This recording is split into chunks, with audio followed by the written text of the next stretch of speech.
of saying no to all those things that would tempt a pilgrim away from the path of good. It goes on for 3 days. Each pillar must be stoned, not necessarily struck, but stoned 7 times. This is the scene, the Jamarat, where a number of accidents have happened in the past. A number of people have lost their lives in the crush, you know, the mass of people that occupy the space.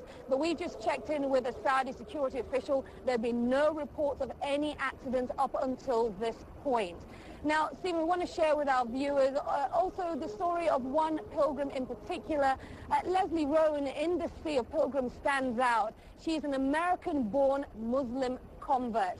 But when it comes down to it, she's just like all the other people here in Mecca. She's on a spiritual journey. They come together as one on the plains of Arafat.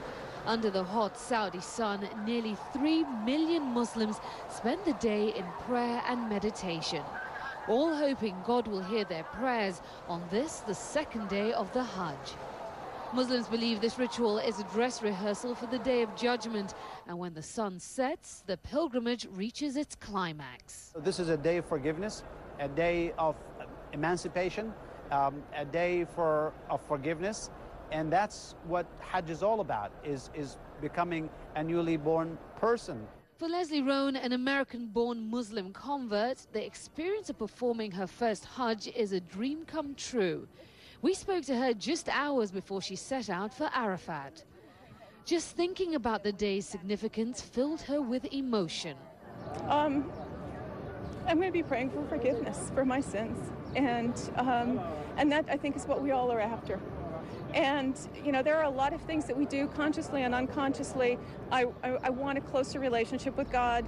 This 49-year-old resident of California is a long way from home, and she says she is relishing every minute of her spiritual journey.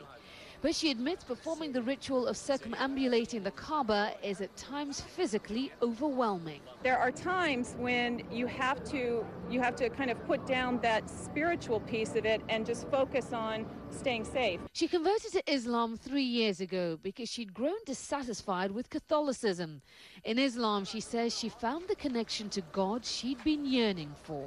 Every Muslim who is financially and physically able is required to perform the Hajj at least once during their lifetime. While other Muslims agonize about when to actually make the trip, Leslie says it was an easy decision for her. Back home in the US, as she made her final preparations for her trip to Mecca, she explained why. It's a really great time to go. It's winter in Saudi Arabia, so it's probably only 95 degrees during the day. And I'm very excited about going. So it's something I've wanted to do ever since I converted. But the Hajj is not simply about getting closer to God. Over the course of this 5-day religious gathering, Muslims from all around the world will also be striving to get closer to each other. Now, Stephen, once Leslie has completed the ritual of stoning the devil, what pilgrims do then is they sacrifice an animal. That meat is distributed amongst the poor. They also cut their hair. Then they head back here to Mecca to go around the Kaaba another 7 times. That's called the turning or the tawaf. Back to you, Stephen. I'm impressed that you were able to find her, because I thought the whole point of this was to have her just like everybody else. All the pilgrims wear the same white. They all recite the same prayers. You know, they all undertake the same rituals, showing that they're all the same before God. You managed to pull her out of a huge crowd. Well, Stephen, just a point of note, it is the men who come to perform Hajj that must take on the white ihram garment.